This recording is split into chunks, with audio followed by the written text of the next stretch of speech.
ಪಂಚರಾಜ್ಯಗಳ ವಿಧಾನಸಭಾ ಚುನಾವಣಾ ಫಲಿತಾಂಶ ಇವತ್ತು ಹೊರಬಿದ್ದಿರುವಂಥದ್ದು. ಬೇರೆ ಬೇರೆ ರಾಜ್ಯದಲ್ಲಿ ಬೇರೆ ಬೇರೆ ಪಕ್ಷಗಳು ಅಧಿಕಾರವನ್ನು ಹಿಡಿಯುವ ನಿಟ್ಟಿನಲ್ಲಿ ದಾಪುಗಾಲನ್ನು ಹಾಕ್ತಾ ಇರುವಂಥದ್ದು. ಪ್ರಮುಖವಾಗಿ ನೋಡಬೇಕಾದ್ರೆ ತಮಿಳುನಾಡು, ಪಶ್ಚಿಮ ಬಂಗಾಳದಲ್ಲಿ ಈ ಬಾರಿ ಸಾಕಷ್ಟು ಒಂದು ಬದಲಾವಣೆಯ ಬಿರುಗಾಳಿ ಬೀಸಿರುವಂಥದ್ದು. ಪಶ್ಚಿಮ ಬಂಗಾಳದಲ್ಲಿ ಬಿಜೆಪಿ ಅಧಿಕಾರಕ್ಕೆ ಬಂದರೆ ತಮಿಳುನಾಡಲ್ಲಿ ಟಿವಿಕೆ ನೇತೃತ್ವದ ಸರ್ಕಾರ ಅಧಿಕಾರಕ್ಕೆ ಬರ್ತಾ ಇರುವಂಥದ್ದು. ಹೀಗೆ ಒಟ್ಟು 5 ರಾಜ್ಯಗಳ ಚುನಾವಣಾ ಫಲಿತಾಂಶ ಹೊರಬಿದ್ದಿರುವಂಥದ್ದು. ನಾವು ಪುದುಚೇರಿ ವಿಧಾನಸಭಾ ಚುನಾವಣೆಯಲ್ಲಿ ಮತ್ತೆ ಆಲ್ ಇಂಡಿಯಾ ಎನ್ಆರ್ ಕಾಂಗ್ರೆಸ್ ಮೈತ್ರಿಕೂಟ 18 ಸ್ಥಾನಗಳಲ್ಲಿ ಮುನ್ನಡೆ ಸಾಧಿಸುವ ಮೂಲಕ ಅಧಿಕಾರದ ಗದ್ದುಗೆ ಏರಲು ಸಿದ್ಧವಾಗಿರುವಂಥದ್ದು. ಪುದುಚೇರಿಯಲ್ಲಿ ಎನ್ಆರ್ಸಿ ಮೈತ್ರಿಕೂಟ 18 ಕ್ಷೇತ್ರಗಳಲ್ಲಿ ಈಗಾಗಲೇ ಮುನ್ನಡೆಯನ್ನು ಕಾಯ್ದುಕೊಂಡಿರುವಂಥದ್ದು. ಕಾಂಗ್ರೆಸ್ ಪಕ್ಷ 7 ಸ್ಥಾನಗಳಲ್ಲಿ, ಜೊತೆಗೆ ಟಿವಿಕೆ 2 ಸ್ಥಾನಗಳಲ್ಲಿ ಹಾಗೂ ಪಕ್ಷೇತರರು 3 ಸ್ಥಾನಗಳಲ್ಲಿ ಮುನ್ನಡೆಯನ್ನು ಸಾಧಿಸಿರುವಂಥದ್ದು. ಒಟ್ಟಾರೆ 30 ಸದಸ್ಯ ಬಲದ ಪುದುಚೇರಿ ವಿಧಾನಸಭೆಯಲ್ಲಿ ಅಧಿಕಾರದ ಚುಕ್ಕಾಣಿಯನ್ನು ಹಿಡಿಯಲು 16 ಸ್ಥಾನಗಳ ಬಹುಮತದ ಅಗತ್ಯವಿದ್ದು, ಎನ್ಆರ್ ಕಾಂಗ್ರೆಸ್ 18 ಸ್ಥಾನಗಳಲ್ಲಿ ಮುನ್ನಡೆ ಕಾಯ್ದುಕೊಳ್ಳುವ ಮೂಲಕ ಅಧಿಕಾರದ ಗದ್ದುಗೆ ಏರಲು ಸಜ್ಜಾಗಿರುವಂಥದ್ದು. ಈ ಬಾರಿ 2026ರ ಚುನಾವಣೆಯ ನಿಖರ ಫಲಿತಾಂಶ ಇನ್ನಷ್ಟೇ ಚುನಾವಣಾ ಆಯೋಗ ಘೋಷಿಸಬೇಕಾಗಿದೆ. ಇದೇ ಪಂಚರಾಜ್ಯದ ಚುನಾವಣೆಯ ಸಂದರ್ಭದಲ್ಲಿ ನೋಡಬೇಕಾದ್ರೆ ಫಲಿತಾಂಶ ಹೊರಬಿದ್ದಿರುವಂಥದ್ದು. ಇದರಲ್ಲಿ ಪ್ರಮುಖವಾಗಿ ಮತ್ತೊಂದು ರಾಜ್ಯ ಅಂತಂದ್ರೆ ಕೇರಳ. ಅದರಲ್ಲಿ ಕಮ್ಯುನಿಸ್ಟ್ ಪಕ್ಷದ ಆಡಳಿತ ಇರುವಂಥ ರಾಜ್ಯ. ಆದರೆ ಈ ಬಾರಿ ಅಲ್ಲೂ ಸಹ ಬದಲಾವಣೆ ಗಾಳಿ ಬೀಸ್ತಾ ಇರುವಂಥದ್ದು. ಕೇರಳ ವಿಧಾನಸಭಾ ಚುನಾವಣೆ ಫಲಿತಾಂಶ ಹೊರಬೀಳ್ತಾ ಇರುವಂಥದ್ದು. ಕೇರಳದ 3 ಕ್ಷೇತ್ರಗಳಲ್ಲಿ ಕಮಲ ಅರಳಿರುವಂಥದ್ದು. ನೇಮಂ ಕ್ಷೇತ್ರದಿಂದ ರಾಜೀವ್ ಚಂದ್ರಶೇಖರ್, ಕಳಕುಟಂ ಕ್ಷೇತ್ರದಲ್ಲಿ ಬಿಬಿ ಗೋಪಕುಮಾರ್ ಮತ್ತು ಚಾಥನೂರ್ ಕ್ಷೇತ್ರದಲ್ಲಿ ವಿ ಮುರಳೀಧರನ್ ಗೆಲುವನ್ನು ಸಾಧಿಸಿರುವಂಥದ್ದು.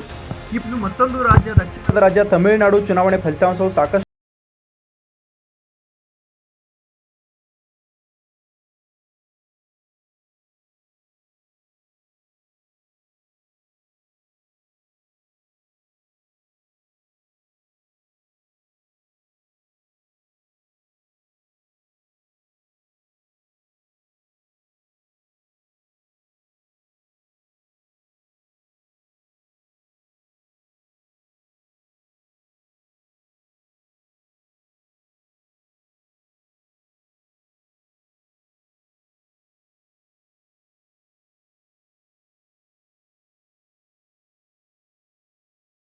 ಅಭ್ಯರ್ಥಿಗಳೊಂದಿಗೆ ಸಮಾಲೋಚನೆ. ಚುನಾವಣೆಯಲ್ಲಿ ಗೆದ್ದ ಟಿವಿಕೆ ಅಭ್ಯರ್ಥಿಗಳು ತಕ್ಷಣವೇ ಪನಯೂರ್ ಕಚೇರಿಗೆ ಬರಬೇಕು. I don't ever slow up, no I don't take shit. I got no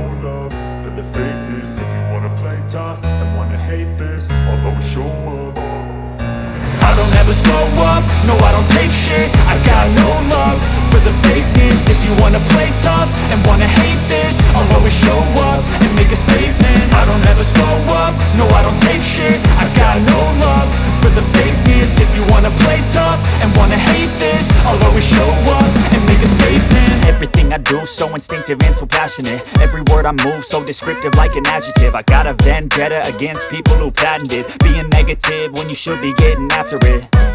ಅವರು ಸೋಲನ್ನು ಅನುಭವಿಸಿರುವುದು ಡಿಎಂಕೆಗೆ ಸಾಕಷ್ಟು ಆಘಾತವನ್ನು ನೀಡಿರುವಂಥದ್ದು. ಡಿಎಂಕೆ ತಮಿಳುನಾಡಲ್ಲಿ ಸಾಕಷ್ಟು ಹಿನ್ನಡೆಗೆ ಕಾರಣವಾಗಿರುವಂಥದ್ದು.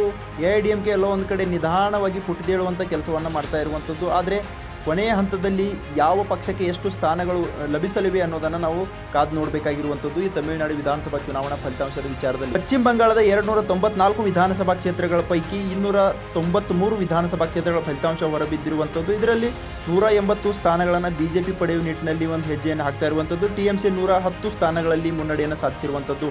ರಾಜ್ಯದಲ್ಲಿ ಇದೇ ಮೊದಲ ಬಾರಿಗೆ ಕಮಲ ಅರಳಿದ್ದು ಇತಿಹಾಸವನ್ನು ಸೃಷ್ಟಿಸಿದಂತಾಗಿರುವಂಥದ್ದು. SIR ಪ್ರಕ್ರಿಯೆ ನಡೆದ ನಂತರ ಮೊದಲ ಚುನಾವಣೆ ಇದಾಗಿರುವಂಥದ್ದು. ಶತಾಯಗತಾಯ ಮಮತಾ ಬ್ಯಾನರ್ಜಿ ಕೋಟೆಯನ್ನು ಛಿದ್ರಪಡಿಸಿ ಅಲ್ಲಿ ಬಿಜೆಪಿ ನೇತೃತ್ವದ ಸರ್ಕಾರವನ್ನು ಅಧಿಕಾರಕ್ಕೆ ತರಲೇಬೇಕೆಂದು ಪಣತೊಟ್ಟಿದ್ದ ಪ್ರಧಾನಿ ನರೇಂದ್ರ ಮೋದಿ ಹಾಗೂ ಗೃಹ ಸಚಿವ ಅಮಿತ್ ಶಾ ಅವರ ರಾಜಕೀಯ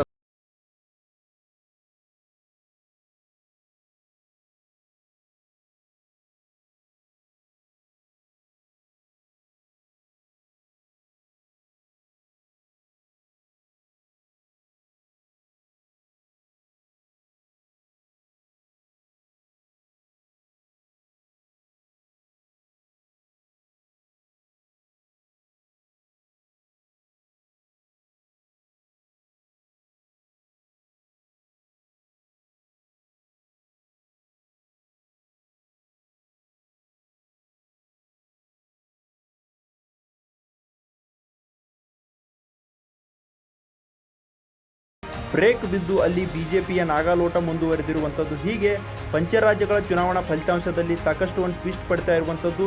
ಅಂತಿಮ ಹಂತದಲ್ಲಿ ಕೊನೆಗೆ ಯಾವ ಪಕ್ಷ ಯಾವ ರಾಜ್ಯದಲ್ಲಿ ಅಧಿಕಾರಕ್ಕೆ ಬರಲಿದೆ ಅನ್ನೋದು ಸಹ ನಾವು ಮುಂದಿನ ದಿನಗಳಲ್ಲಿ ಕಾದು ನೋಡಬೇಕಾಗಿರುವಂಥದ್ದು.